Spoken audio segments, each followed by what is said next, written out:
Welcome to the Registered Retirement Savings Plan page. In this video, we'll walk through all the steps to accurately input the details surrounding your RRSP. If you have an existing RRSP, please select Yes. For users whose RRSP has already been converted to a RIF, please indicate Yes. For those whose RRSPs have not yet been converted, please select No. Next, input combined total value of your RRSP.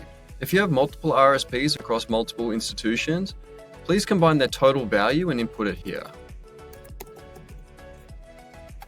You can then input the annual growth rate you'd like to simulate your RRSP growing by.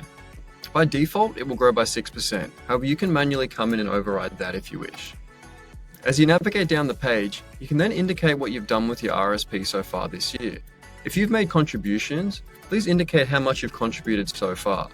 If you've made any withdrawals, please indicate you've withdrawn and how much. If you've done both, or if you've done neither so far this year for your RRSP. If you have any unused RRSP contribution room, whether it's for this year or any previous years carrying forward, please indicate Yes and input the value of your RRSP contribution room.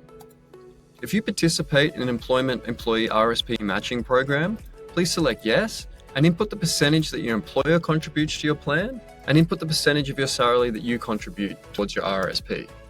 It's important to note that the contributions made to your RRSP employer matching program are separate to what you've contributed so far this year. If you have indicated that you've contributed to your RRSP, this is any contributions outside of the automatic contribution from yourself or your employer into your RRSP.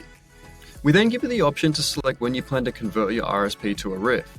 By default, it will automatically happen at the age of 71.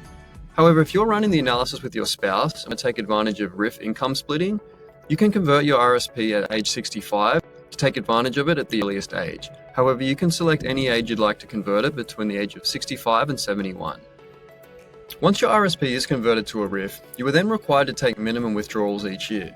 If you are running the analysis with your spouse, who happens to be younger than you can take advantage of the RIF minimum based on their age. Now, this is totally optional, and if you do want to take advantage of this, simply select Yes. Once all required fields are completed, select Next or Save to continue. Now, for users whose RRSP has already been converted to a RIF, you can indicate you have an RRSP or a RIF, select that it has indeed been converted to a RIF, and input the required details. That includes the combined total of your existing RIF, the annual growth rate you'd like to simulate it growing throughout the analysis. If you've made any withdrawals so far this year, you can input that value. If you are running the analysis with your spouse, whether you're using their age for your RIF minimum withdrawals.